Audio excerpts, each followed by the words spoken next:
नमस्कार स्टूडेंट। सरस्वती मां coaching centre में आज हम आपका फिर से स्वागत करते हैं।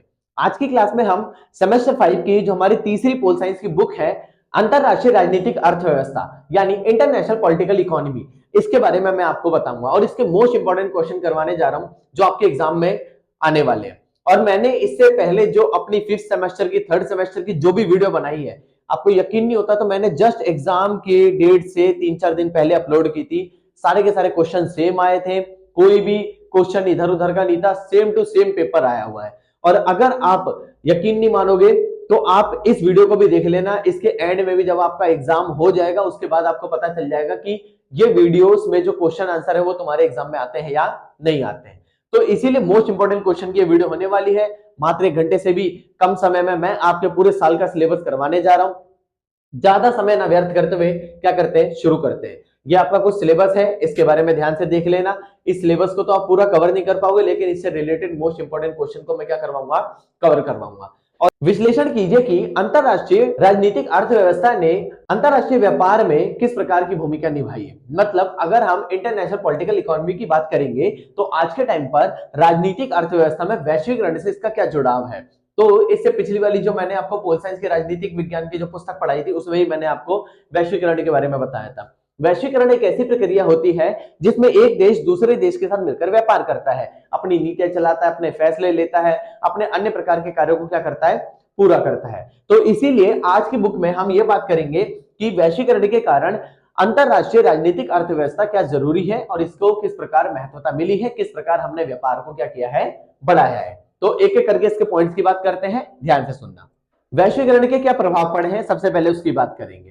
पहला है वैश्विक आर्थिक एकीकरण। ऑब्वियस सी बात है, वैश्विक आर्थिक एकीकरण का मतलब क्या है, वैश्वीकरण हुआ है, एक देश दूसरे देश में जाकर अपना व्यापार कर सकता है, अपनी नीतियां चला सकता है, अपने फैसले ले सकते हैं और इसके साथ साथ उनके साथ होने वाले जो भी अत्याचार वगैरह है उसको भी पूर्ण रूप से क्या कर सकते हैं, समाप्त कर सकते हैं। नंबर 2, नई आर्थिक शक्तियों का उदय। वैश्वीकरण की प्रक्रिया के साथ ही नई आर्थिक शक्तियों का उदय हुआ है, क्योंकि आप सबको इतना तो पता है कि वैश्वीकरण में अगर देखा जाए तो अमेरिका नंबर 1 पर है, लेकिन वो विकसित देशों में। ऐसी करके अगर हम डेवलपिंग कंट्रीज की बात करते हैं तो उसमें चीन नंबर 1 पर है और भारत नंबर 2 पर है। मतलब चीन इतनी ज्यादा तेजी से अपनी आर्थिक इकोनॉमी यानी जो उसकी आर्थिक अर्थव्यवस्था है उसको बढ़ाने की वो क्या कर रहे हैं, कोशिश कर रहे हैं। ऐसी भारत भी अपनी आर्थिक अर्थव्यवस्था को बढ़ाने की कोशिश कर रहा है। तो इसीलिए नई नई आर्थिक शक्ति का क्या हो रहा है, उदय हो रहा है। नंबर 3, वैश्विक शासन की आवश्यकता। अर्थात वैश्वीकरण के माध्यम से ही हर एक देश को अपनी बात को रखने का मौका मिला है, एक देश को अपनी बात को मनवाने का मौका मिला है, अपने आप को रिप्रेजेंट करने का मौका मिला है। इसीलिए वैश्वीकरण की प्रक्रिया हमारे लिए बहुत ज्यादा क्या है, जरूरी है। नंबर 4, अंतरराष्ट्रीय व्यापार और निवेश। वैश्वीकरण एक ऐसी प्रक्रिया है जिसके अंतर्गत एक देश दूसरे देश में जाकर कह सकते हैं, अगर एक देश की कंपनी है दूसरे देश में जा रही है, वहां जाकर क्या कर रही है, व्यापार कर रही है, फायदा कमा रही है, लाभ कमा रही है। ऐसे ही करके ऐसी बहुत सारी कंपनी है, नाइकी, रीबॉक, मैकडोनल्डीकरण हो गया आपका, जो मैकडोनल्ड के कारण हुआ था, ठीक है, जिसमें मैकडोनल्ड पूरे विश्व के हर एक देश में था उस समय पर। इसीलिए डोमिनोज हो गया, कोक ब्रांड हो गया, ये सारे वो ब्रांड है जो इंटरनेशनल ब्रांड है, जो एक देश में नहीं है, हर देश में क्या होते गए, फैलते गए। किस कारण हुआ, ये वैश्वीकरण के कारण हुआ है। इसीलिए इससे बहुत ज्यादा क्या हुई, इंपॉर्टेंस मिली है। नंबर 5, अब बात करते हैं अंतरराष्ट्रीय राजनीतिक अर्थव्यवस्था की सीमाओं को नया आकार। मतलब कि अगर अंतरराष्ट्रीय राजनीति की बात करेंगे हम तो इसमें इनको किस प्रकार सीखने को मिला है, किस प्रकार बढ़ने को मिला है, उसके बारे में बात करते हैं। ठीक है। नंबर 1, राष्ट्रीय सीमाओं का कम महत्व होना। वैश्वीकरण की प्रक्रिया के कारण एक फायदा तो ये हुआ है कि आप अपने देश से दूसरे देश में जाकर व्यापार कर सकते हो, फायदा कमा सकते हो, लाभ कमा सकते हो। ठीक है, बहुत सारी कंपनीज अपने ब्रांड की चीजें क्या कर रही है, हमारे देश में बेच रही है। लेकिन इससे क्या हो रहा है, हमारे देश के जो उत्पाद है, हमारे देश के जो प्रोडक्ट है, उनकी वैल्यू कम हो रही है या फिर उनकी जो कह सकते हैं इंपॉर्टेंस कम होती गई।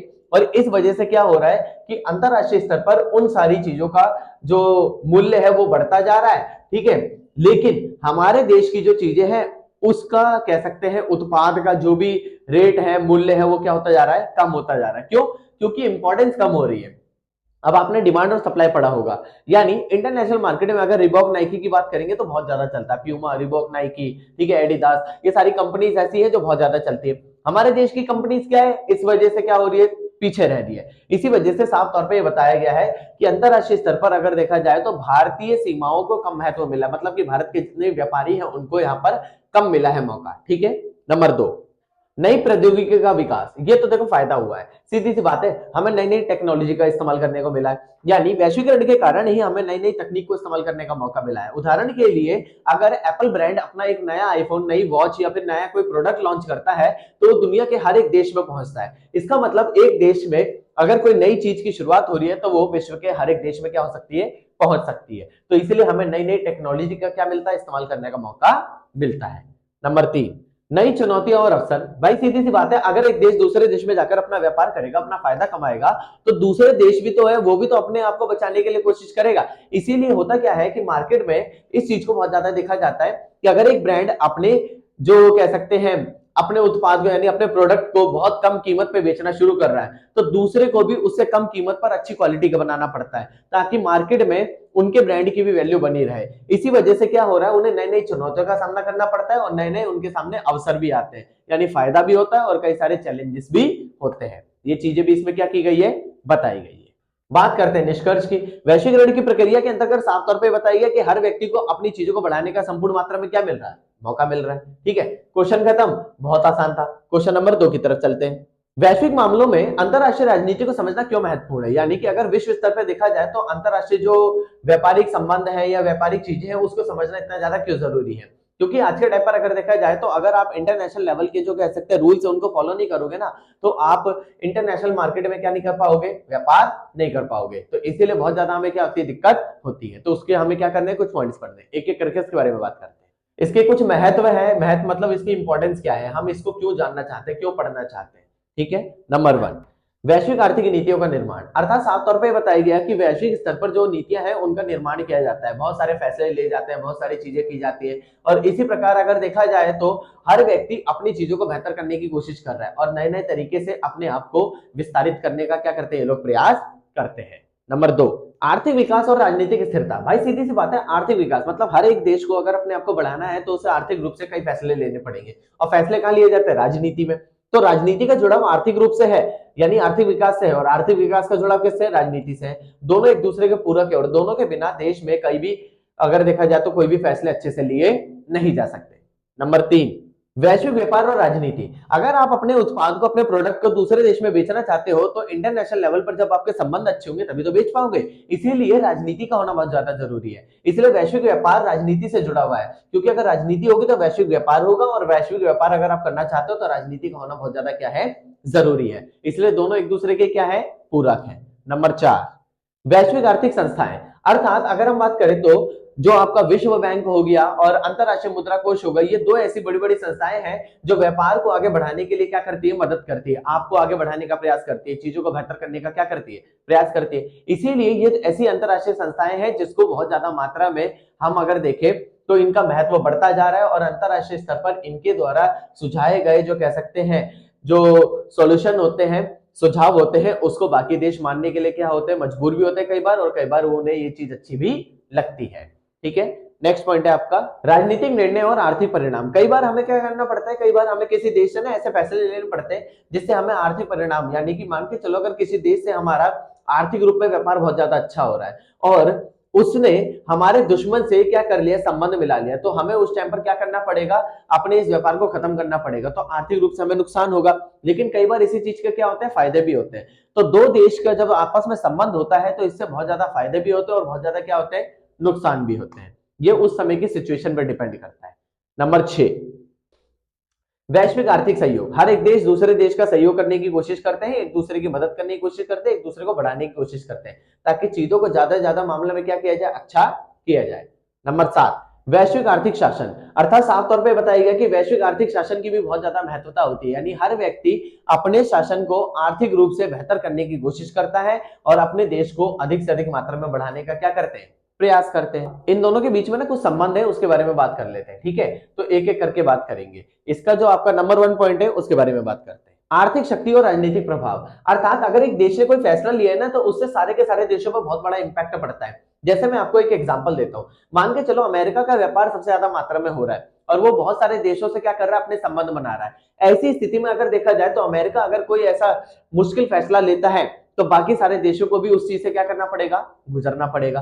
तो ये बहुत ज्यादा इंपॉर्टेंट होते हैं। वैश्विक आर्थिक संकट और राजनीतिक अस्थिरता, कई बार ऐसा होता है जैसे विश्व स्तर पर ना मंदी आ जाती है, जिसे इकोनॉमिकल क्राइसिस के नाम से जानते हैं, ठीक है। और ऐसी ही कुछ मंदी होती है जिसमें आर्थिक रूप से हर देश को बहुत ज्यादा दिक्कत होती है। तो ऐसी स्थिति में हमें कुछ राजनीतिक रूप से बहुत ज्यादा मुश्किल फैसले लेने पड़ते हैं, ताकि हर व्यक्ति को चीजों को बेहतर करने का क्या मिलेगा, मौका मिलेगा। वैश्विक शासन और आर्थिक नीतियां, अर्थात साफ तौर पे बताइएगा कि वैश्विक स्तर पर अगर देखा जाए तो शासन भी किया जाता है और आर्थिक नीतियां भी चलाई जाती है, तभी जाकर चीजों को हम ज्यादा से ज्यादा मात्रा में बेहतर करने की क्या करते हैं, कोशिश करते हैं। आर्थिक असमानता और राजनीतिक तनाव, अब ये इसका जो आखिरी पॉइंट है वो ये है कि इससे क्या होता है कि कई बार ऐसे फैसले लिए जाते हैं जिससे कुछ देश तो आगे बढ़ जाते हैं, लेकिन कुछ देशों का बहुत ज्यादा क्या होता है, नुकसान होता है। इस वजह से भी चीजों को बहुत ज्यादा कह सकते हैं दिक्कत होती है, और हर व्यक्ति जो है उसके बीच में असमानता को क्या मिलता है, बढ़ावा मिलता है। ठीक है, ये आपका दूसरा क्वेश्चन था, बहुत शॉर्ट में समझाया। चलते हैं तीसरे क्वेश्चन की तरफ। आर्थिक राष्ट्रवाद की व्याख्या कीजिए और उदारवाद और संरचनावाद के रूप में राष्ट्रवाद की परिभाषा दीजिए। मतलब कि आर्थिक राष्ट्रवाद क्या होता है, उदारवाद क्या होता है, संरचनावाद क्या होता है। इन तीनों के बारे में पहले हम पढ़ते हैं और तीनों अपने अपने स्तर पर अपनी चीजों को किस प्रकार बताते हैं, इसमें क्या क्या बताया गया है, इन सब के बारे में ही बात करेंगे। ठीक है, तो अगर वर्तमान समय में देखा जाए तो हर एक देश को अपने आप को आगे बढ़ाने के लिए कई सारी नीतियों का कह सकते हैं पालन करना पड़ता है। उन्हीं सारी नीतियों का पालन करने के लिए अगर हम देखें तो हमने कुछ फैसले निकाले, कुछ तरीके निकाले हैं, उसके बारे में बात करते हैं।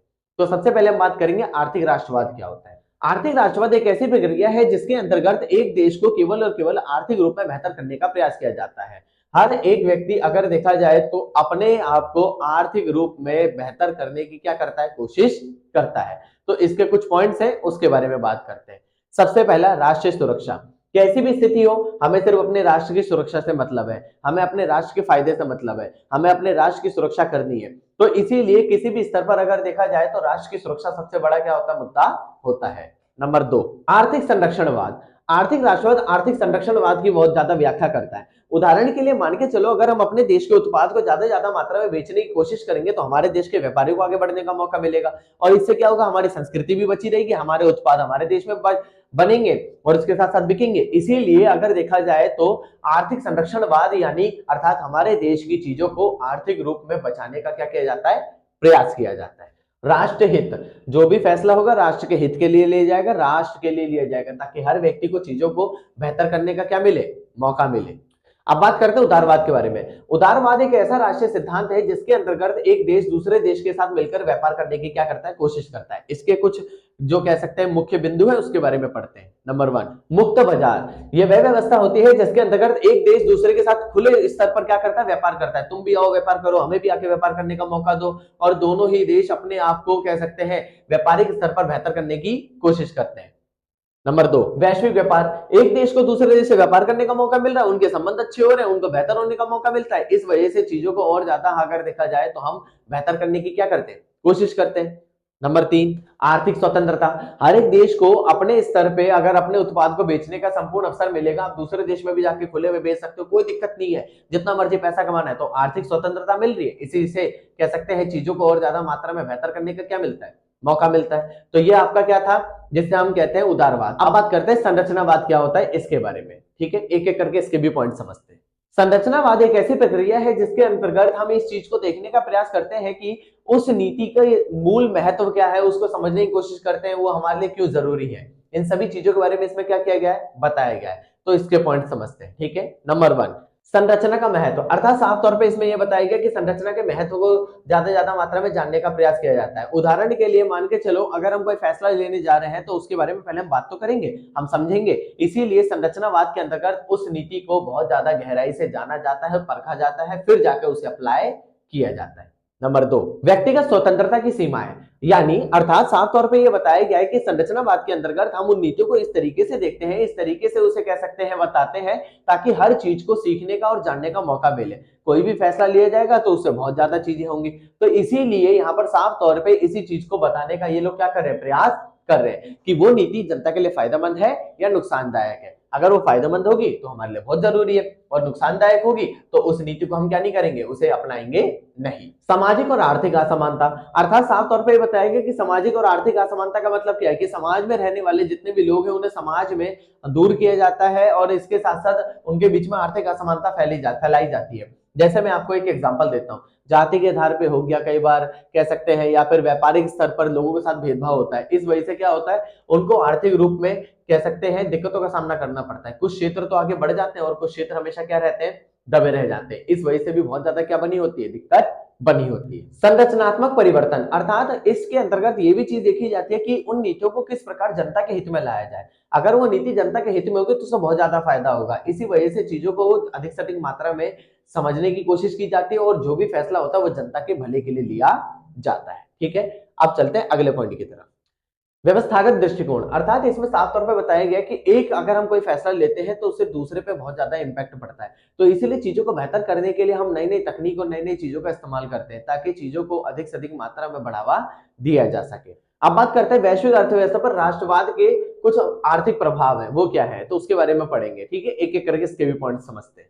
नंबर 1, सबसे पहला व्यापार युद्ध। अगर देखो आप ये चीज जानने की कोशिश करो, अगर एक तरफ पर उस चीज से कह सकते हैं फायदा हो रहा है तो एक टाइम पर उससे नुकसान भी हो सकता है। तो इसीलिए इनके बीच में बहुत ज्यादा ये चीजें देखी जाती है कि लोगों को बहुत ज्यादा क्या होती है, दिक्कत होती है। तो इस वजह से देशों के बीच में व्यापार को लेकर क्या होता है, कई बार युद्ध भी हो जाता है। नंबर 2, संरक्षणवाद अर्थात साफ तौर पर बताया गया अगर हमें अपने देश के उत्पाद को बढ़ाना है तो दूसरे देश का जो उत्पाद आ रहा है उस पर ज्यादा कस्टम ड्यूटी लगा दो। अगर उस पर ज्यादा कस्टम ड्यूटी लगेगी, उस पर ज्यादा पैसा लगेगा, तो इसका मतलब हमारे देश के उत्पाद की वैल्यू कम हो जाएगी। ठीक है, और इस वजह से और विदेशी सामान की वैल्यू बढ़ जाएगी। तो इस वजह से क्या होगा, कस्टमर क्या खरीदेगा, कम वैल्यू वाला खरीदेगा। यानी उदाहरण के लिए मान के चलो अगर एक लैपटॉप बाहर के विदेश से आ रहा है तो वहां पे उसकी अगर इंडिया में कीमत 80,000 रुपए है और अगर हम उस पर टैक्स वैक्स वगैरह लगा देते हैं तो 1 लाख का पहुंच जाता है। हमारे देश में जो कह सकते हैं लैपटॉप वगैरह बन रहा है, अगर वो 75,000 में भी बिक रहा है ना, तो जो व्यक्ति हो कस्टमर हो वो किसका खरीदेगा, भारतीय। तो इस वजह से क्या होगा, भारतीय उत्पाद को ज्यादा से ज्यादा बढ़ावा मिलेगा और हमारे देश की जो संबंध है, जो चीजें हैं वो क्या हो जाएगी, अच्छी हो जाएगी और हमारे देश का उत्पाद ज्यादा से ज्यादा मात्रा में बिकने लग जाएगा। वैश्विक आर्थिक विकास में मंदी, देखो सीधी सी बात है, अगर कई बार क्या होता है कि विदेशी कंपनी तो आके पैसा कमा लेते हैं लेकिन हमारे देश के लोग बहुत ज्यादा पैसा नहीं कमा पाते हैं। इस वजह से क्या होता है, उन व्यापारियों को बहुत ज्यादा नुकसान होता है। इसीलिए इस चीज को बहुत ज्यादा मात्रा में बेहतर करने का क्या किया जाता है, प्रयास किया जाता है। देशों के बीच आर्थिक संबंधों में तनाव, यानी कई बार ऐसा होता है कि देशों के बीच में आर्थिक संबंधों में तनाव हो जाता है, बहुत ज्यादा तनाव उत्पन्न होता है, यानी कि कई बार हमारे फैसले सही नहीं होते। तो इस वजह से चीजों को और ज्यादा मात्रा में बेहतर करने की हम क्या करते हैं, कोशिश करते हैं। वैश्विक आर्थिक संस्थाओं की भूमिका में कमी, यानी सीधी सी बात है, वैश्विक आर्थिक संस्थाओं की भूमिका में कमी का मतलब क्या है कि कई बार अगर देखा जाए तो डब्ल्यूटीओ जैसी बड़ी बड़ी संस्थाएं अगर इन चीजों में फैसले में अगर अपना इन्वॉल्वमेंट नहीं निभाएगी ना तो हमें बहुत ज्यादा दिक्कत होगी। इसीलिए यहाँ पर साफ तौर पे इन संस्थाओं को भी बहुत ज्यादा क्या मिलता है, महत्व मिलता है। ठीक है, तीसरा क्वेश्चन था, ये भी खत्म हो चुका है। चलते हैं चौथे क्वेश्चन की तरफ। अंतरराष्ट्रीय राजनीतिक अर्थव्यवस्था में नारीवादी सिद्धांतों का उल्लेख कीजिए। यानी अगर हम देखें तो अंतरराष्ट्रीय स्तर पर नारियों को ज्यादा से ज्यादा महत्व किस प्रकार दिया गया, उनको किस प्रकार आगे बढ़ाने का प्रयास किया गया, उसके बारे में पढ़ना है। तो फेमिनिज्म यानी नारीवाद के बारे में आप शुरू से पढ़ते आ रहे हो, इसके बारे में हम क्या करते हैं, बात करते हैं। एक एक करके ये सारी चीजें समझते हैं, ध्यान से सुनना। इसके कुछ मेन पॉइंट्स है, उसके बारे में बात करते हैं। नंबर 1, लिंग के दृष्टिकोण से विश्लेषण।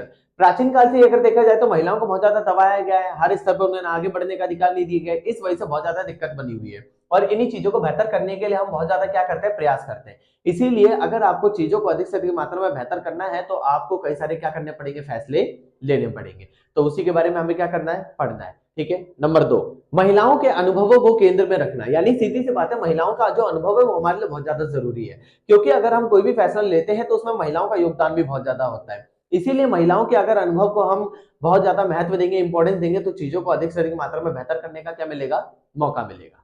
नंबर 3, वैश्विक आर्थिक नीतियों की आलोचना। यानी साफ तौर पे यहाँ पर ये बताया गया है कि अगर कई बार जो भी फैसले लिए गए उसमें महिलाओं का बिल्कुल भी योगदान नहीं था। इसीलिए चीजों को अधिक से अधिक मात्रा में बेहतर करने के लिए यहाँ पर क्या किया गया, यहाँ पर साफ तौर पे लोगों को बहुत ज्यादा महत्वता दी गई और महिलाओं को भी एक बराबर लाने का प्रयास किया गया ताकि अंतरराष्ट्रीय स्तर पर जो महिला है उसका योगदान क्या होता जाए, बढ़ता जाए। लिंग संवेदनशील नीतियों की आवश्यकता, यानी ऐसी नीतियां बनाओ जिससे महिला के लिए बहुत ज्यादा फायदा हो। यानी मान के चलो अगर महिला के लिए हम बहुत ज्यादा फैसले लेते हैं तो महिलाओं को भी आगे बढ़ने का मौका मिलता है, और अगर पुरुष कह सकते हैं उस चीज पर टांग अड़ा रहा है या फिर उस पर रोक लगा रहा है तो बहुत ज्यादा दिक्कत होती है। इसीलिए महिलाओं को अधिक से अधिक मात्रा में बढ़ाने के लिए संपूर्ण मात्रा में क्या किए जाते हैं, प्रयास किए जाते हैं, उनके लिए नीतियां बनाई जाती है, उनको आगे बढ़ाने का मौका दिया जाता है। महिलाओं के अधिकारों की रक्षा, अब महिलाओं के अधिकारों की रक्षा करने की भी जिम्मेदारी अंतर्राष्ट्रीय स्तर पर होनी चाहिए, क्योंकि अगर हम उनके अंतर्राष्ट्रीय स्तर पर कह सकते हैं उनकी जिम्मेदारियों को कह सकते हैं, उनके अधिकारों को बचाते हैं और ये इस जिम्मेदारी को निभाते हैं कि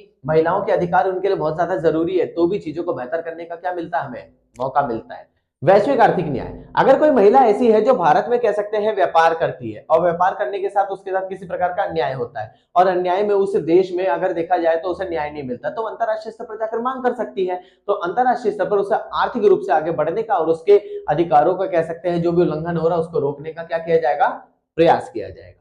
लिंग आधारित हिंसा का विरोध, अगर देखा जाए तो वैश्विक स्तर पर लिंग आधारित हिंसा पे बहुत ज्यादा रोक लगाई गई है, क्योंकि आप सबने देखा होगा डोमेस्टिक वायलेंस जिसे कहते हैं, घरेलू हिंसा, जो पुरुष है वो महिला को बहुत ज्यादा मारते थे, इस चीज पर भी रोक लगाने का क्या किया गया, प्रयास किया गया। तभी तो अंतरराष्ट्रीय स्तर पर महिलाओं को आगे बढ़ाने का हम क्या करते हैं, प्रयास करते हैं। महिलाओं के लिए सशक्तिकरण, महिलाओं के लिए ऐसी बहुत ज्यादा कह सकते हैं हमने बहुत ज्यादा सशक्तिकरण वाली नीतियां चलाई है, ताकि कोई भी अगर फैसला होगा तो वो उनके लिए बहुत ज्यादा जरूरी है और उनके लिए सख्त नीतियां बनाई गई है कि पुरुष उन्हें कह सकते हैं परेशान करने से पहले बहुत ज्यादा क्या करे, सोचे। इसलिए अंतरराष्ट्रीय स्तर पर महिलाओं को बहुत ज्यादा महत्व दिया गया है। निष्कर्ष, नारीवाद सिद्धांत के अंतर्गत अगर आर्थिक स्तर पर देखा जाए तो वैश्विक स्तर पर आर्थिक रूप में उन्हें आगे बढ़ने का प्रयास किया गया है और हमने उन्हें बहुत सारे मौके भी दिए ताकि वो सभी के बराबर आ सके और अपनी नीतियों को बेहतर कर सके।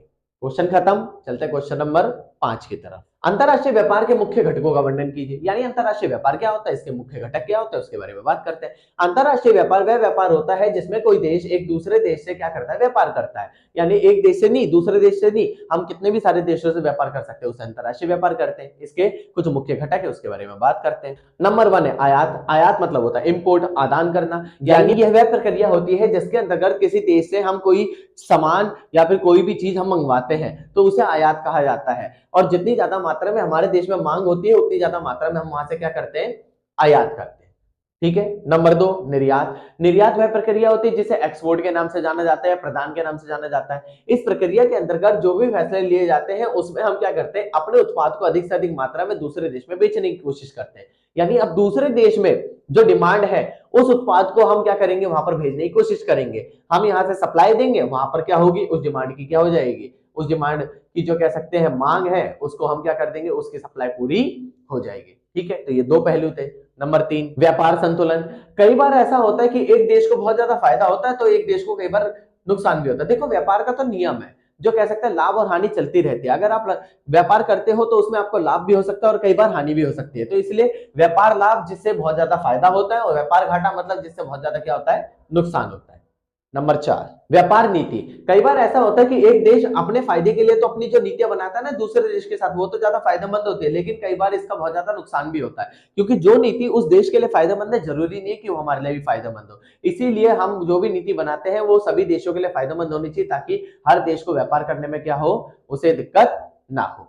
व्यापार संगठन, डब्ल्यूटीओ के बारे में बात करते हैं, जिसे विश्व व्यापार संगठन कहते हैं। विश्व व्यापार संगठन एक ऐसी संस्था है जो विश्व में होने वाले व्यापारों पर अपनी नजर रखती है, अपनी पकड़ जमा के रखती है और चीजों को बेहतर करने की क्या करती है, कोशिश करती है और सभी के बीच में एक तालमेल बैठाने की कोशिश करती है। विदेशी मुद्रा। जिस देश का व्यापार जिस देश से बहुत ज्यादा मात्रा में होता है ना, मान के चलो अगर मेरे देश का व्यापार, यानी अगर हम भारत में रहते हैं तो भारत में क्या हो रहा है, चीन से बहुत ज्यादा सामान आता है या अमेरिका से बहुत ज्यादा सामान आता है तो हमारे देश की मुद्रा वहां जाती है। लेकिन अगर हमारे देश की जो कह सकते हैं मुद्रा है वो दूसरे देश में ना जाए और इसका ये सबसे ज्यादा फायदा हो कि हमारे देश का उत्पाद जाए, उत्पाद मतलब प्रोडक्ट जाए, और हमारे देश में विदेशी मुद्रा है, तो जिस देश के पास विदेशी मुद्रा होती है तो उस देश की कह सकते हैं करेंसी की वैल्यू यानी उसकी मुद्रा की वैल्यू क्या हो जाती है, बढ़ती जाती है। व्यापारिक बाधाएं। देखो ये तो आपको पता ही है कि जब भी कभी हम व्यापार वगैरह करते हैं तो इसमें हमेशा कस्टम ड्यूटी लगती है, यानी कुछ बाधाएं होती हैं, कुछ बैरियर्स होते हैं। आप अपने देश में सामान बेच रहे हो, हम भी अपने देश में सामान क्या कर रहे हैं, बेच रहे हैं, तो एक देश का जब दूसरे देश से व्यापार होता है तो उसके बीच में उन्हें कुछ क्या करना पड़ता है, टैक्स पे करना पड़ता है। व्यापारिक समझौते। दोनों देशों के मध्य अगर देखा जाए तो व्यापारिक समझौते होते हैं और अगर जो समझौते दोनों के फेवर में होते हैं तो दोनों व्यापार करते हैं और समझौते अगर दोनों के फेवर में नहीं होते तो व्यापार करना बंद कर देते हैं। ऑब्वियस सी बात है, मैं किसी से डील कर रहा हूं, मेरे को फायदा हो रहा है, उसको फायदा हो रहा है तो डील सही है, और अगर मेरे को नुकसान हो रहा है उसको फायदा हो रहा है तो मैं डील कैंसिल कर दूंगा। तो कोई भी देश क्या कर सकता है, उस डील को वो बंद कर सकता है। वैश्विक व्यापार। अगर हम अपने उत्पाद को दूसरे देश में बेचने का प्रयास करते हैं और उसकी डिमांड बहुत ज्यादा मात्रा में बढ़ जाती है तो इससे हमें बहुत ज्यादा फायदा होता है। क्यों? क्योंकि अगर साफ तौर पे यहाँ देखा जाए तो एक देश में अगर उस चीज की डिमांड बढ़ रही है तो इसका मतलब हमारा व्यापार अधिक से अधिक मात्रा में क्या होता जा रहा है, फैलता जा रहा है। व्यापार का कम महत्व, कई देश ऐसे होते हैं जिन्हें व्यापार का बहुत ज्यादा नुकसान भी होता है, तो इस वजह से वो व्यापार करने से क्या कर देते हैं, मना कर देते हैं। इसलिए हम चीजों को ज्यादा से ज्यादा मात्रा में बेहतर करने की क्या करेंगे, कोशिश करेंगे। निष्कर्ष, अगर व्यापार हो रहा है तो व्यापार के अंतर्गत साफ तौर पे देखा जाता है कि कुछ लोगों को इससे बहुत ज्यादा फायदा होता है और कुछ लोगों को नुकसान होता है। तो इस वजह से देश के बीच में व्यापार होना और उसके साथ साथ कह सकते हैं व्यापार का बंद होना, दोनों क्या है, वाजिब है।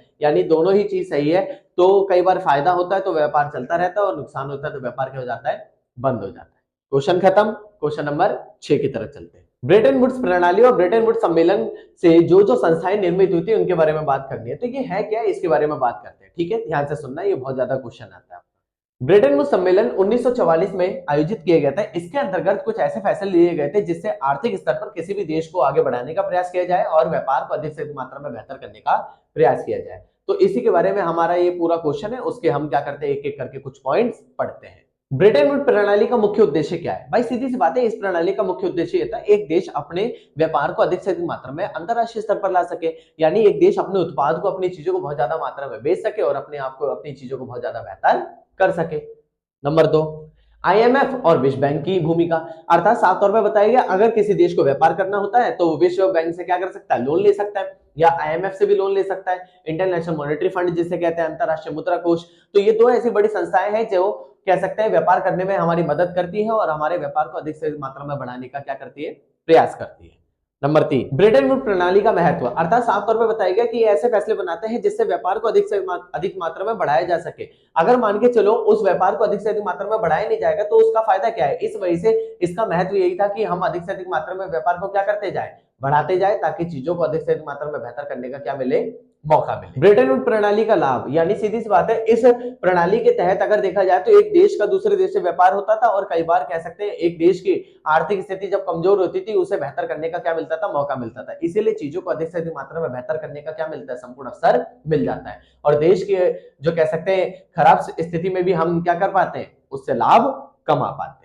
ब्रेटन वुड्स प्रणाली की चुनौतियां, यानी सीधी सी बात है, इससे ना बहुत ज्यादा नुकसान पता है किसको होता है, विकासशील देशों को होता है और अविकसित देशों को होता है। क्योंकि जो विकसित देश है वो तो अपनी चीजों को, अपने नीतियों को चलाते जा रहे हैं और सामान को बेचते जा रहे हैं, लेकिन इससे नुकसान बहुत ज्यादा किसको होता है, जो कौन से, जो विकासशील देश है, क्योंकि वो नीतियां उनके ऊपर थोपी जाती है। तो इस वजह से उन्हें बहुत ज्यादा क्या होती है, दिक्कत होती है।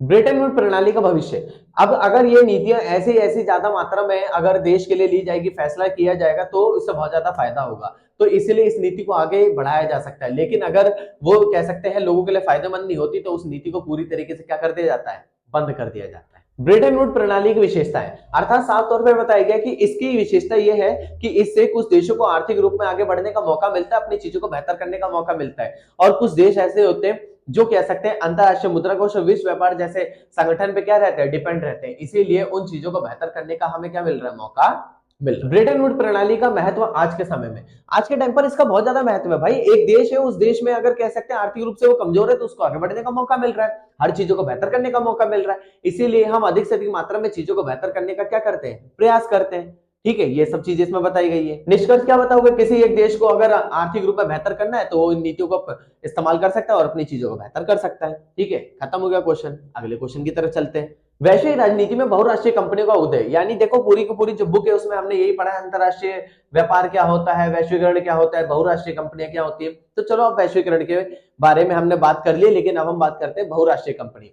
बहुराष्ट्रीय कंपनी वह कंपनी होती है जिसके अंतर्गत एक देश की कंपनी दूसरे देश में जाकर अपने सामान को क्या करती है, बेचती है। तो इसके कुछ कुछ फायदे हैं, कुछ कुछ नुकसान है, उसके बारे में पढ़ते हैं। बहुराष्ट्रीय कंपनी का उदय, जब वैश्वीकरण की प्रक्रिया 1990 में शुरू हुई थी, उसी टाइम पर वैश्वीकरण में अगर देखा जाए तो बहुराष्ट्रीय कंपनियों का उदय हुआ। यह ऐसी कंपनी होती है अपने उत्पाद को दूसरे देश में ले जाकर बेचती है। सबसे पहले मैकडॉनल्ड ने पूरी दुनिया में अपनी कह सकते हैं फ्रेंचाइजी शाखाएं फैलाई थी, जिसे मैकडॉनल्डीकरण के नाम से जाना जाता है। और उन्होंने अपने उत्पाद को, अपनी चीजों को अधिक से अधिक मात्रा में बेचना शुरू किया, जिससे दूसरे देशों में भी उस चीज की उन्हें सर्विस मिल पाई।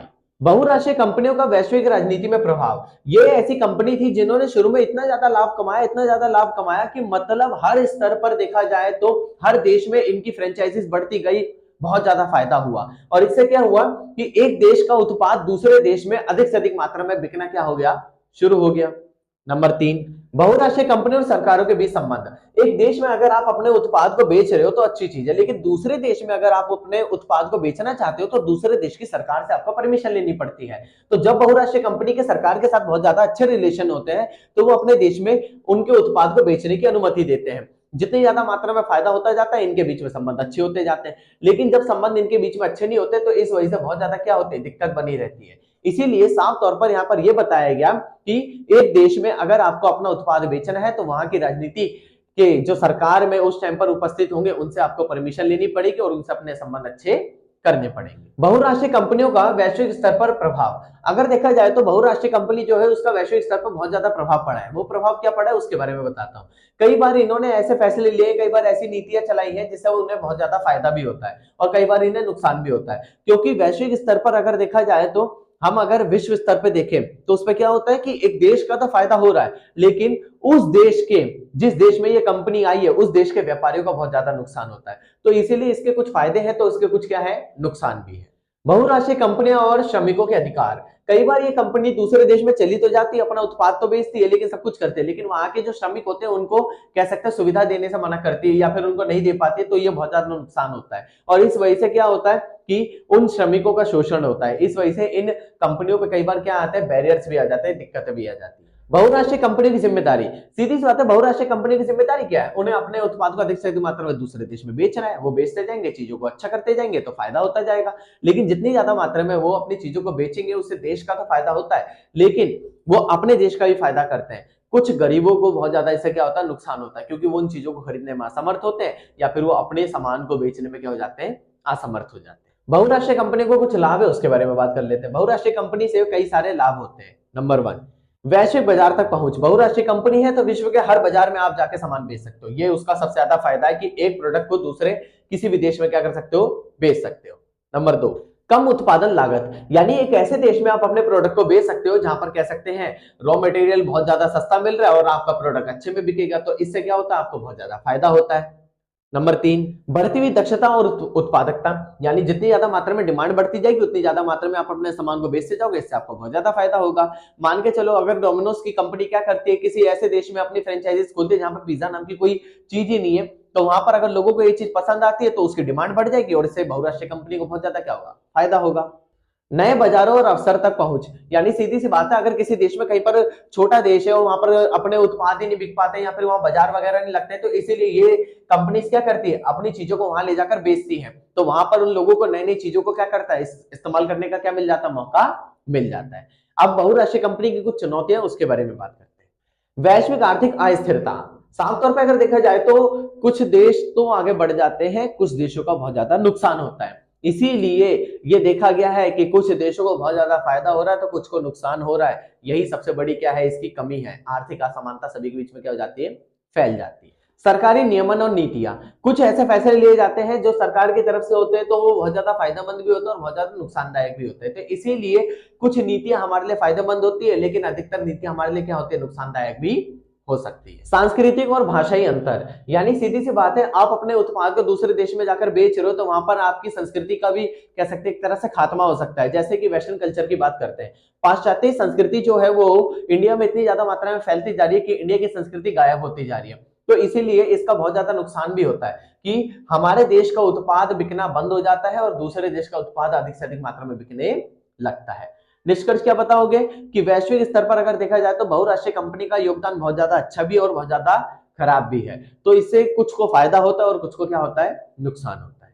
क्वेश्चन खत्म, अगले क्वेश्चन की तरफ चलते हैं। वैश्विक दक्षिण परिप्रेक्ष्य में आईएमएफ और विश्व व्यापार का आलोचनात्मक वर्णन करना है। मतलब कि हमें यह बताना है कि इसका क्या योगदान है, क्या महत्व है, क्या चीजें हैं, उसके बारे में हमें पढ़ना है। एक एक करके इसके भी हम क्या करते हैं, पॉइंट्स पढ़ते हैं, ध्यान से सुनना, ठीक है। आईएमएफ और विश्व बैंक, अर्थात ये एक ऐसी संस्था है जो क्या करती है, जो हर एक देश की मुद्रा की वैल्यू डिसाइड करती है और हर एक देश को क्या करता है, लोन देने का काम करता है। तो इन दोनों की हमें क्या करनी है, बुराई करनी है, उसके बारे में पढ़ना है। एक एक करके इनके पॉइंट्स पढ़ते हैं, ध्यान से सुनना। पहले आईएमएफ की आलोचना करते हैं। आईएमएफ मतलब इंटरनेशनल मॉनेटरी फंड, इसकी क्या क्या बुराई है, क्या क्या आलोचना है, उसके बारे में पढ़ते हैं। आर्थिक उदारीकरण की नीति, अर्थात ये कुछ ऐसी नीतियां बनाती है, ऐसे फैसले लेती है जिससे केवल विकसित देशों को फायदा होता है, विकासशील देशों को फायदा नहीं होता। इस वजह से अगर देखा जाए तो जो फैसले लिए जाते हैं, किसके लिए लिए जाते हैं, विकसित देशों के लिए, तो ये बहुत ज्यादा क्या बना रहता है, नुकसान होता है। नंबर 2, ऋण की शर्तें। अगर कोई देश इनसे लोन लेने की कोशिश करता है ना, यानी आईएमएफ से लोन लेता है, तो उस टाइम पर इनके लिए बहुत ज्यादा कठोर कह सकते हैं शर्तें रखी जाती है, और इसीलिए विकसित देशों के लिए ये प्रावधान बहुत ज्यादा इजी होता है। तो इसीलिए विकसित देशों को बहुत ज्यादा फायदा होता है, और जो विकासशील देश है उन्हें कह सकते हैं लोन मिलने में बहुत ज्यादा क्या होती है, दिक्कत होती है। विकासशील देशों की कम भागीदारी। जब उनके लिए फैसले नहीं लिए जा रहे, उनके लिए नीतियां नहीं बनाई जा रही, तो उनके लिए बहुत ज्यादा नुकसान होता है। तो इस वजह से भी उनकी क्या होती है, नीतियां बहुत ज्यादा कम होती है, और उनके लिए भागीदारी भी, यानी उनका रोल भी क्या हो जाता है, कम हो जाता है। नंबर 4, आर्थिक अस्थिरता। कई बार ऐसा देखा गया है कि जो विकासशील देश है ना, उनको बहुत ज्यादा नुकसान होता है, वो तो इसमें अपनी इन्वॉल्वमेंट ही नहीं निभा पाती, अपनी महत्वपूर्ण भूमिका नहीं निभा पाती, इसीलिए बहुत ज्यादा क्या बना रहता है, नुकसान बना रहता है, दिक्कत होती है। तो इसीलिए ये भी नीति है जो कह सकते हैं विकासशील देशों के लिए फायदेमंद नहीं। निर्भरता बढ़ाना, यानी कि कुछ ऐसे फैसले लेते हैं जिससे केवल और केवल जो विकासशील देश है उन्हें विकसित देशों पर निर्भर रहना पड़ता है, यानी कि जैसे कुछ हमारे देश है वो अमेरिका के ऊपर डिपेंड रहते हैं। तो इसीलिए ये नीतियां हमारे लिए बहुत ज्यादा क्या होती है, नुकसानदायक होती है। इसीलिए आईएमएफ जो है उसकी हमने आलोचना इस प्रकार की है कि उससे फायदा सिर्फ और सिर्फ किसको होता है, विकसित देशों को, विकासशील देशों को नहीं होता। बात करते हैं विश्व बैंक की। विश्व बैंक एक ऐसा बैंक है जो पूरे विश्व का, यानी सभी विश्व का सबसे बड़ा बैंक है, और जो सभी को क्या करता है, लोन प्रोवाइड करता है, उनके लिए चीजें देखता है, उनके लिए व्यापारिक शर्तें और नियम वगैरह क्या करता है, बनाता है। तो इसकी हमें क्या करनी है, बुराई करनी है, एक एक करके इसकी भी बुराई करते हैं। नंबर 1, विकासशील देशों के हितों की अनदेखी। भाई कुछ मत करो, जो आपने आईएमएफ में लिखा है ना, बस उसको उल्टा करके आप क्या कर दो, विश्व बैंक में लिख दो। बस आईएमएफ की जगह क्या करना है, विश्व बैंक। यानी कि विकासशील देशों की अनदेखी, जो भी फैसले लिए जा रहे हैं विकसित देशों के लिए लिए जा रहे हैं, जो भी फैसले हो रहे हैं विकसित देशों के लिए हो रहे हैं, तो इसीलिए विकासशील देशों की हमेशा इसमें क्या की जाती है, अनदेखी की जाती है। नंबर 2, परियोजनाओं का प्रभाव। कई बार इनके द्वारा जो फैसले लिए जाते हैं उससे बहुत ज्यादा नुकसान ये होता है कि उस देश का पर्यावरण पूरी तरीके से तहस नहस हो जाता है, इस वजह से भी बहुत ज्यादा क्या बनी रहती है, दिक्कत बनी रहती है। नंबर 3, ऋण की शर्तें। अभी उसमें भी पढ़ा था, ऋण की शर्तें ऐसी होती है जो कैसे विकासशील देश ऋण ले ही नहीं सकता, केवल केवल कौन ले सकता है, विकसित देश। लेकिन जो विकसित देश है वो ऋण लेगा ही क्यों, लोन क्यों लेगा, लोन की जरूरत किसको है, विकासशील देश को होती है। तो इस वजह से दिक्कत बनी रहती है। विकास की गति में कमी, जब उनको लोन नहीं मिलेगा, वो व्यापार में अपना इन्वॉल्वमेंट ही नहीं निभा पाएगी, तो इस वजह से क्या होता है कि उनका विकास भी नहीं हो पाता है। तो इससे बहुत ज्यादा फायदा किसको होता है, केवल और केवल किसको होगा, विकसित देशों को। तो विकासशील देशों का इसमें बहुत ज्यादा क्या होती है, दिक्कत होती है। पारदर्शिता की कमी, यानी जो भी फैसले लिए जाते हैं उसमें जो साफ तौर पर सबको दिखता है कि वो फैसले किसके लिए हो रहे हैं, विकसित देशों के लिए हो रहे हैं। तो इस वजह से भी हमें बहुत ज्यादा क्या होती है, दिक्कत बनी रहती है, नुकसान होता है। तो इसीलिए अगर चीजों को हमें बेहतर करना है तो उसके लिए हमें सभी के लिए बराबर के क्या करने चाहिए, फैसले हमें लेने चाहिए, और सही बराबर की क्या बनानी चाहिए, नीतियां बनानी चाहिए। अब ये भी क्वेश्चन खत्म हो गया है, अब चलते हैं अगले क्वेश्चन की तरफ। विश्व व्यापार संगठन के कार्य, लाभ और कह सकते हैं हानि बताइए। यानी विश्व जो व्यापार संगठन है उसके कार्य क्या है, उसका लाभ क्या है, उसकी हानि क्या है। तो डब्ल्यूटीओ के बारे में अभी हमने इसकी बुराई पढ़ी थी, अब इसकी हम क्या करते हैं, इसकी अच्छाई करते हैं। तो डब्ल्यूटीओ जो है, विश्व व्यापार संगठन, एक ऐसा संगठन है जो विश्व में होने वाले व्यापार की कई सारी नीतियों को क्या करता है, बनाता है। तो इसकी विशेषताएं कुछ इस प्रकार है, एक एक करके इनके बारे में पढ़ते हैं। विश्व व्यापार संगठन के कार्य, विश्व व्यापार संगठन के कुछ कार्य हैं उसके बारे में पढ़ते हैं। नंबर 1, वैश्विक व्यापार को बढ़ावा देना, यानी साफ तौर पर बताया गया विश्व व्यापार संगठन का सबसे मेन काम क्या है, विश्व व्यापार को बढ़ाओ। कैसे भी बढ़ाओ, एक देश का दूसरे देश के साथ बहुत ज्यादा व्यापार करो, बहुत ज्यादा मात्रा में उनको बढ़ाओ, ठीक है, उनका मेन रोल ये। नंबर 2, व्यापार समझौतों का निपटारा, यानी अगर एक देश दूसरे देश के साथ व्यापारिक समझौते बनाता है तो उसमें अगर कोई दिक्कत आती है तो उसका निपटारा भी कौन करता है, विश्व व्यापार करता है। नंबर 3, व्यापारिक नीतियों की समीक्षा, अर्थात साफ तौर पर ये चेक करता है कि जो भी देश कोई भी व्यापारिक नीति बना रहा है वो जनता के लिए फायदेमंद है या उस देश के लिए फायदेमंद है या नहीं, और जो उन्होंने जो दायरे सीमित कर रखे, यानी उन्होंने जो कई सारे लिमिटेशंस लगा रखे हैं उसके अनुसार जो नीतियां बनाई गई वो सही है या नहीं है, ये भी देखा जाता है। विकासशील देशों की सहायता, अर्थात साफ तौर पे ये बताया गया कि विकासशील देशों की इसमें क्या होती है, सहायता होती है, उसमें ज्यादा फोकस किया जाता है, उसमें ज्यादा जोर दिया जाता है, ताकि अगर देखा जाए तो कोई भी फैसला हो रहा है तो उसमें विकासशील देशों को भी अधिक से अधिक मात्रा में बढ़ने का क्या मिलेगा, मौका मिलेगा, तभी जाकर विश्व व्यापार का जो कह सकते हैं कार्य भी क्या होगा, महत्वपूर्ण हो जाएगा, उसकी इंपॉर्टेंस बढ़ जाएगी। वैश्विक व्यापार नियमों का विकास, यानी ऐसे नियम बनाओ जिससे सबका फायदा हो, और ऐसे नियम मत बनाओ जिससे सबका नुकसान हो। तो इसीलिए ज्यादा मात्रा में चीजों को बेहतर करने का क्या मिलता है, मौका मिलता है, ठीक है। ये इसके क्या थे, कार्य। अब बात करते हैं लाभ की। वैश्विक व्यापार में वृद्धि, सेम उठा के लिख दो, वैश्विक व्यापार में वृद्धि हुई है क्योंकि लोगों के बीच में, देशों के बीच में व्यापार बहुत ज्यादा मात्रा में बढ़ता गया है, तो इससे बहुत ज्यादा फायदा हुआ है। नंबर 2, आर्थिक विकास, एक देश का दूसरे देश से आर्थिक विकास हुआ है, इससे बहुत ज्यादा फायदा हुआ है। नंबर 3, व्यापारिक विवादों का समाधान, यानी उस वाले उन वाले पॉइंट्स को आपको क्या करना है, थोड़ा सा चेंज करके बताना है, हेडिंग तो सेम ही रहेगी। जो भी व्यापार के स्तर पर जो भी कह सकते हैं विवाद हो रहा है, उस विवाद को पूरी तरीके से खत्म करके ये चीजों को बेहतर करने की क्या करते हैं, कोशिश करते हैं, और उनके विवाद को पूरी तरीके से क्या करते हैं, समाप्त कर देते हैं। व्यापार नीतियों का मानकीकरण, यानी ऐसी नीतियां बनाई, ऐसे फैसले लिए गए हैं जिससे कि जनता को लाभ हो रहा है और वो इस व्यापार को अधिक से अधिक मात्रा में बढ़ाने का क्या कर रही है, प्रयास कर रही है। वैश्विक आर्थिक एकीकरण, हर देश आर्थिक रूप में एक साथ जुड़ता जा रहा है, उनको बहुत ज्यादा फायदा हो रहा है, उनको अपनी चीजों को ज्यादा से ज्यादा मात्रा में बेहतर करने का क्या मिल रहा है, मौका मिल रहा है। विश्व व्यापार संगठन की कुछ हानि है, उसके बारे में बात करते हैं। सबसे पहला आर्थिक असमानता। आर्थिक असमानता का मतलब क्या है कि कुछ देशों को फायदा होता है, कुछ देशों को नुकसान होता है। ये तो आपको हर एक में लिखना ही है कि जो अमीर है वो अमीर होते जाते हैं और गरीब और ज्यादा क्या होते जाते हैं, गरीब। नंबर 2, विकासशील देशों के हितों की अनदेखी। फैसले ज्यादातर किसके लिए लिए जा रहे हैं, विकसित देशों के लिए। विकासशील देशों की क्या की जा रही है, अनदेखी की जा रही है। ये भी बहुत ज्यादा नुकसान बना रहता है। नंबर 3, पर्यावरण और श्रमिक अधिकारों की अनदेखी। अर्थात जो भी फैसले लिए जाते हैं उसमें से विकास विकास पर ज्यादा फोकस किया जाता है, पर्यावरण को देखा नहीं जाता है, श्रमिकों की स्थिति नहीं देखी जाती है, तो ये बहुत ज्यादा क्या बना रहता है, नुकसान बना रहता है। इसलिए विश्व व्यापार की क्या होती है, बुराई की जाती है। व्यापारिक विवादों का निपटारा। जो भी व्यापारिक विवाद है जो अंतरराष्ट्रीय स्तर पर विकसित देश है उनके लिए तो निपटारा हो जाता है, लेकिन विकासशील देशों के लिए निपटारा नहीं होता है। इस वजह से उनके लिए क्या बनी रहती है, दिक्कत बनी रहती है। ठीक है, क्वेश्चन खत्म। अब 2 क्वेश्चन रह गए, उसके बारे में बात कर लेते हैं। साइबर अर्थव्यवस्था के उदय में आईटीसी का क्या योगदान है, मतलब कि साइबर अर्थव्यवस्था क्या है, उसमें आईटीसी का क्या योगदान है और इससे किस प्रकार महत्वता मिली, उसके बारे में पढ़ेंगे। ठीक है, एक एक करके इसके बारे में भी समझ। साइबर अर्थव्यवस्था के उदय के प्रभाव, इसके प्रभाव। ठीक है, सबसे पहला है वैश्विक कनेक्टिविटी में वृद्धि। अर्थात साफ तौर पर बताया गया कि विश्व स्तर पर जो भी कनेक्टिविटी हुई है वो इसी के कारण हुई है, यानी विश्व स्तर पर सारे के सारे देश एक साथ जुड़ गए हैं और अपनी चीजों को, अपने फैसलों को बेहतर करने का क्या करते हैं, प्रयास करते हैं। नंबर 2, डिजिटल व्यापार का विकास, यानी हर व्यक्ति अपनी चीजों को डिजिटली बहुत ज्यादा क्या कर रहा है, बेच पा रहा है और अपने चीजों को मतलब पेमेंट वगैरह कर पाता है। जैसे हमारा फ्लिपकार्ट, अमेजोन या मिंत्रा, ये मीशो, ये बहुत सारे हमारे भारत के ब्रांड है और कुछ इंटरनेशनल ब्रांड है जो ऐसे प्लेटफॉर्म है जहां पर अपनी चीजों को आप डिजिटली क्या कर सकते हो, बेच सकते हो। तो ये बहुत ज्यादा फायदा हुआ है। नंबर 3, नई आर्थिक अवसरों का सृजन, यानी हमें नई नई चीजों को सीखने को मिला है, नई नई चीजों को करने का मौका मिला है। तो ये किस कारण हुआ है, ये इसी के कारण हुआ है, क्योंकि अगर साइबर अर्थव्यवस्था नहीं होती तो हमें अपनी चीजों को दूसरे देश में नए तरीके से बेचने का क्या नहीं मिलता, अवसर नहीं मिलता। वैश्विक आपूर्ति श्रृंखला में सुधार, इससे बहुत ज्यादा फायदा पता है क्या हुआ है, जैसे किसी देश में या किसी क्षेत्र में हमें कोई प्रोडक्ट मंगाना होता था तो हमें दूसरे इलाकों में जाना पड़ता था, लेकिन जब से ये ऑनलाइन प्लेटफॉर्म आए हैं इससे बहुत ज्यादा फायदा ये हुआ है कि आप अपने क्षेत्र पर बैठे बैठे ही क्या कर सकते हो, आप ऑर्डर वगैरह कर सकते हो। ये बहुत ज्यादा क्या होता है, फायदा होता है। वैश्विक आर्थिक एकीकरण, इससे बहुत ज्यादा फायदा क्या हुआ है कि पूरा विश्व आर्थिक रूप में एक दूसरे के साथ क्या हो गया, जुड़ गया है। इससे बहुत ज्यादा ये क्या हुआ है, फायदा हुआ है। अब बात करते हैं वैश्विक शक्ति गतिशीलता पर प्रभाव, यानी कि विश्व स्तर पर अगर देखा जाए तो इसकी कनेक्टिविटी को किस प्रकार बढ़ाया गया उसके बारे में पढ़ेंगे।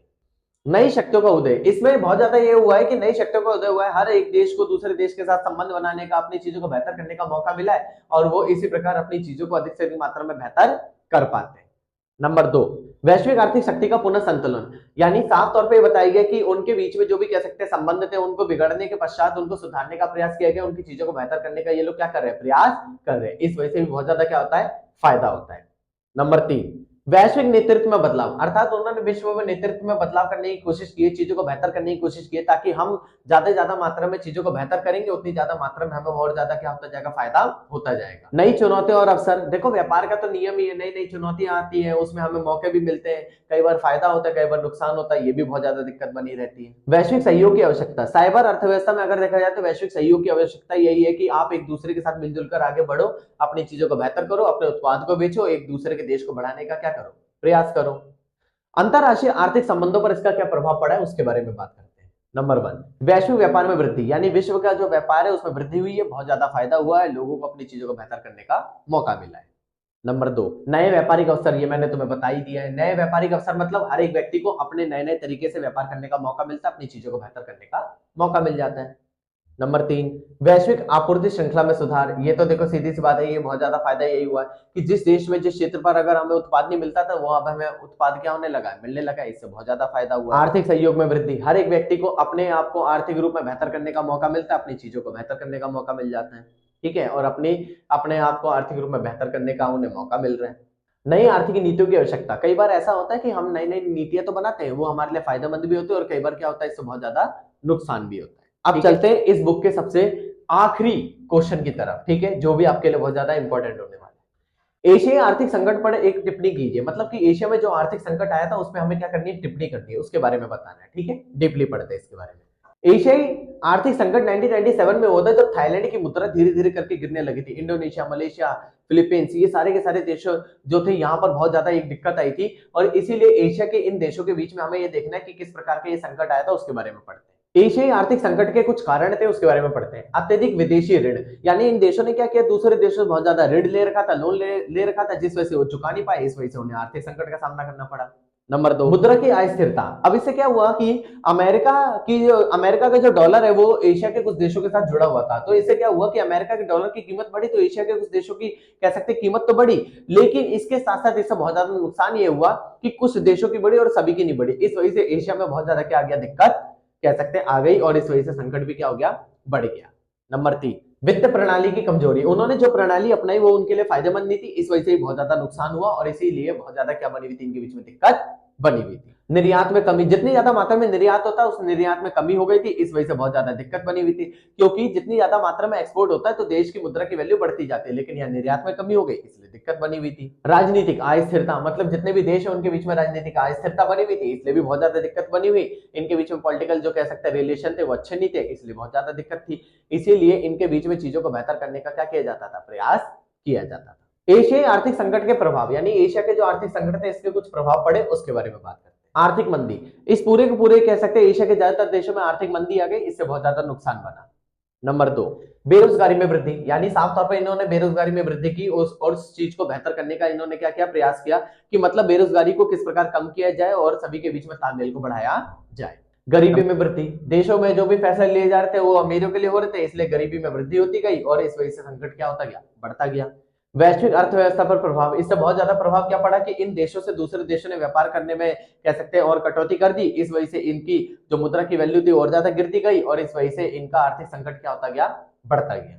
निवेश में कमी, इनकी स्थिति इतनी खराब हो गई थी कोई भी देश इनके ऊपर इन्वेस्ट नहीं करना चाहता था, इस वजह से इनके साथ इनके सारे के सारे देशों ने अपने संबंध तोड़ने लगे और इस वजह से आर्थिक संकट क्या होता गया, बढ़ता गया। तो ये एशिया का आर्थिक संकट था जिसके बारे में हमने क्या किया है, पढ़ा है। ठीक है, अगर आपको वीडियो अच्छी लगी हो तो वीडियो को लाइक करें, चैनल को सब्सक्राइब करें और ज्यादा से ज्यादा दोस्तों तक क्या करें, शेयर करें। मैंने आपको पहले भी बोला था, मैंने हर एक कह सकते हैं टॉपिक की वीडियो बनाता जा रहा हूं जो आपके लिए बहुत ज्यादा फायदेमंद होने वाली है और इससे आपको बहुत ज्यादा एग्जाम करने में क्या होगी, दिक्कत नहीं होगी। ठीक है, आगे भी आपको बहुत सारे सब्जेक्ट की वीडियो मिलती जाएगी, तो मिलते हैं नेक्स्ट वीडियो में। Thank you.